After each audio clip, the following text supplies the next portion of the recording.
terima uang. Angkanya nggak main-main. Isunya kemarin sudah dibahas di salah satu TV swasta, 50 miliar.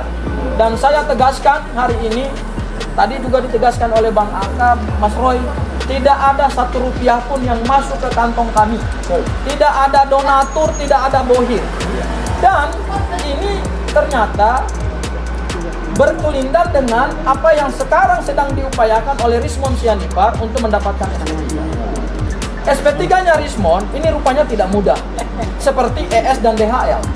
ES dan DHL tidak ada perjanjian restoratif justice. Hanya datang ke Solo, understanding di antara kedua pihak, beberapa hari setelah itu keluar SP3 dan tidak ada permintaan maaf. Pakai gubernur maupun presiden 2 periode itu betul-betul kita dapatkan dokumen yang benar-benar kita dapatkan dari lembaga resmi pemerintah, yaitu dari KPU Jakarta, KPU DKI dan KPU Pusat. Jadi ini sudah diperiksa oleh Bapak Roy Suryo dan menyatakan kalau ijazah ini bermasalah, legalisasinya bermasalah karena ukurannya juga tidak sesuai, kemudian tidak ada tanda tangannya, tidak ada tanggalnya, cap, dan kemudian juga yang dua dari KPU di Surakarta itu hanya fotokopi. Jadi memang disampaikan oleh Pak Roy Suryo berkali-kali kalau ijazah ini adalah ijazah 99,9% palsu.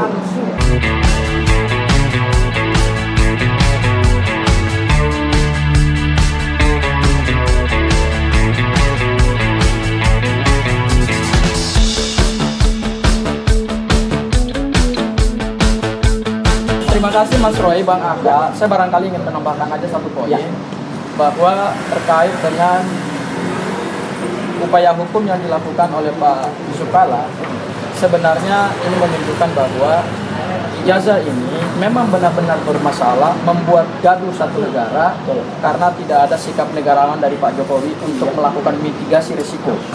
Sehingga bangsa ini sejak pelantikan Presiden Prabowo Gibran itu tidak lagi fokus terhadap isu-isu pembangunan nasional, pengentasan kemiskinan, MPD yang banyak bermasalah, ya kan, kemudian pengentasan kemiskinan yang angkanya tidak berhasil ditekan oleh pemerintah, pengangguran di mana-mana, janji pemerintah untuk menaikkan angka kerja di Indonesia, itu kita tidak lagi fokus ke situ. Energi bangsa ini habis 1 tahun belakangan ini hanya untuk mengupas, membahas ijazah yang bermasalah, yang saya kira cuma satu-satunya di dunia ada mantan presiden yang ijazahnya dipersoalkan, diperdebatkan, digunjingan hampir 1 tahun. Sebentar lagi ijazah ini akan berulang tahun, yaitu pada tanggal 30 April 2026. Nah, terkait dengan langkah Pak JK, kami seperti yang ditegaskan oleh Bang Aka tadi, kami mendukung. Mendukung itu bukan karena kami punya kepentingan hukum dengan Pak JK, tidak. Tapi kami mendukung karena memang isu-isu dan hoax yang diproduksi oleh kubu-kubu Pak Jokowi itu memang makin hari makin masif. Kami selama ini sebetulnya wait and see terhadap proses hukum ini. Kami fokus menyiapkan bukti-bukti, menyiapkan strategi pembelaan. Tetapi yang dilakukan oleh kubu Pak Jokowi dari hari ke hari, dari waktu ke waktu, justru mereka adalah perusahaan yang memproduksi banyak hoax, banyak isu, dan bikin gaduh Republik ini. Mereka melakukan fitnah kemana-mana. Kami dituduh menerima uang. Angkanya nggak main-main. Isunya kemarin sudah dibahas di salah satu TV swasta, 50 miliar. Dan saya tegaskan hari ini, tadi juga ditegaskan oleh Bang Aka, Mas Roy, tidak ada 1 rupiah pun yang masuk ke kantong kami. Tidak ada donatur, tidak ada bohir. Dan ini ternyata berkelindan dengan apa yang sekarang sedang diupayakan oleh Rismon Sianipar untuk mendapatkan SP3. SP3-nya Rismon ini rupanya tidak mudah, seperti ES dan DHL. ES dan DHL tidak ada perjanjian restoratif justice. Hanya datang ke Solo, understanding di antara kedua pihak, beberapa hari setelah itu keluar SP3 dan tidak ada permintaan maaf. Tetapi Rismon hari ini mendaki gunung yang sangat tinggi untuk mendapatkan RJ. Karena apa? Kalau kemarin kita lihat sudah ada penandatanganan kesepakatan RJ di Polda Metro Jaya, artinya ada kewajiban yang harus dipenuhi oleh Rismon. Saya kira salah satu kewajiban yang harus dia penuhi adalah membuka siapa di balik gerakan ini yang dituduhkan kepada kami. Ya. Rupanya ini tidak mudah untuk dia penuhi. Tidak mudah itu karena memang tidak ada.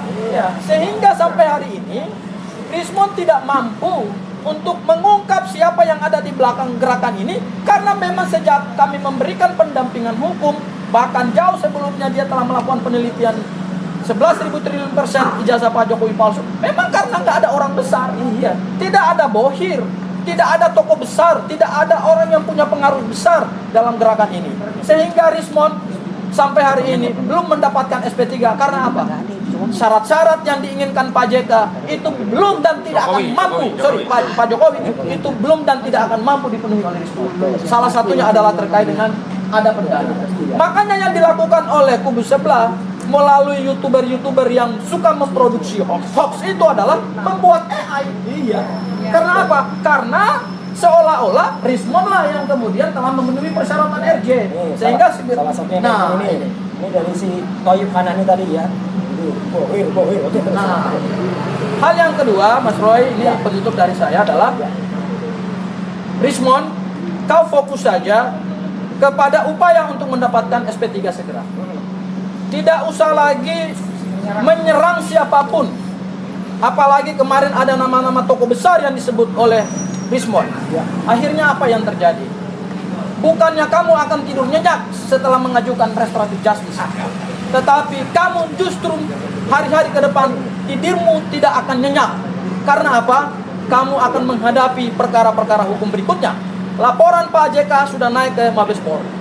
Mungkin saja dalam waktu dekat, saya sampaikan, akan ada pihak-pihak yang juga melaporkan Rismon terkait dengan dugaan tindak pidana menyampaikan keterangan sebagai ahli di bawah sumpah, dan keterangan itu diduga adalah keterangan palsu yang diberikan di KIP, yang diberikan di Pengadilan Negeri Surakarta dalam gugatan CLS. Siap-siap mungkin akan ada pihak-pihak baru yang akan melaporkan kamu. Jadi pengkhianatan yang dilakukan oleh Rismon karena beliau telah mendeklar dirinya bahwa beliau bersedia untuk dicap sebagai pengkhianat, kamu harus membayar mahal.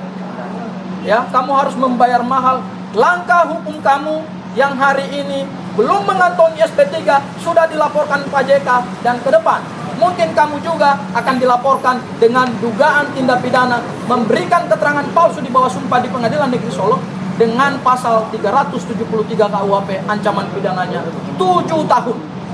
Sehingga fokus saja kepada SP3, tidak perlu menyerang pihak-pihak, karena saya tahu ini titipan untuk kamu mendegradasi perjuangan ini.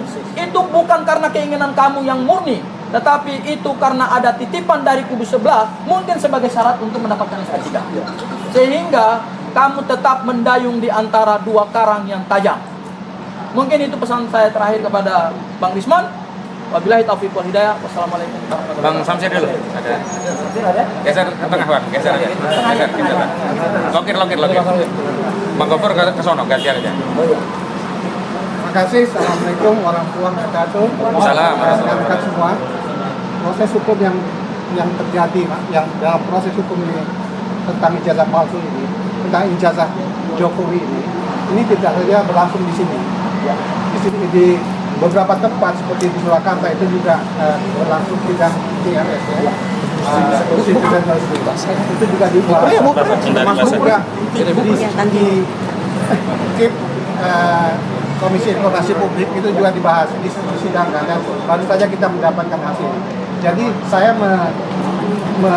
menanggapi seperti yang disampaikan Pak Muhammad Haji Yusuf Kalla, Wakil Presiden kita yang Haji Muhammad Yusuf Kalla. Haji Muhammad Yusuf Kalla yang mengatakan kalau dia datang sengaja ke tempat ini, bukan ke tempat ini ya, Barreskrim ya, di Barreskrim untuk melaporkan proses hukumnya.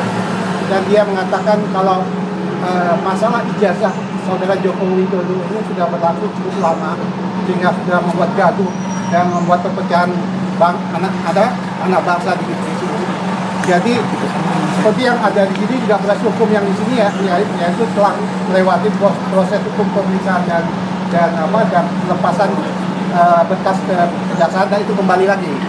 Nah, kemudian hasil dari sidang di KIP itu baru kita dapatkan kalau benar-benar ijazah saudara Joko Widodo pada saat dia mendaftar sebagai wali masyarakat jadi wali kota maupun sebagai gubernur maupun presiden 2 periode itu betul-betul kita dapatkan dokumen yang benar-benar kita dapatkan dari lembaga resmi pemerintah, yaitu dari KPU Jakarta, KPU DKI dan KPU Pusat. Jadi ini sudah diperiksa oleh Bapak Roy Suryo dan menyatakan kalau ijazah ini bermasalah. Legalisasinya bermasalah karena ukurannya juga tidak sesuai, kemudian tidak ada tanda tangannya, tidak ada tanggalnya dicap, dan kemudian juga yang dua dari KPU di Surakarta itu hanya fotokopi. Ya.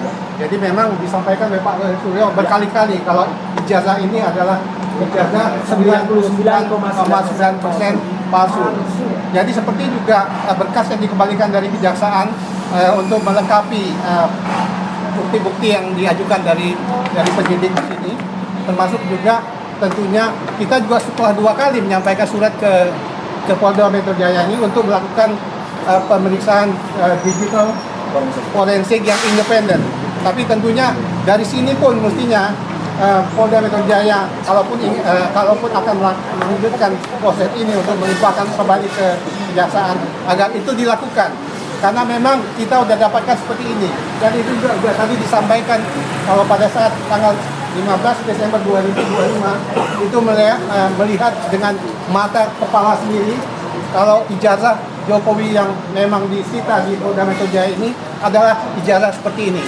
Jadi untuk itu ya kita sama-sama kita tunggu ya memang betul yang disampaikan Pak Muhammad Haji Yusuf Kalla agar Bapak Jokowi Haji Muhammad Yusuf Kalla agar menjadi negarawan seperti beliau tentunya ya, menunjukkan seperti Pak Asrul lah, Asrul Sani. Seperti juga Pak Asrul Sani di Mahkamah Konstitusi ya, seperti Pak Obama datang menyerahkan tidak berlarut-larut perpecahan dan kegaduhan di negeri ini. Terima kasih. Assalamualaikum warahmatullahi wabarakatuh. Baik, sebelum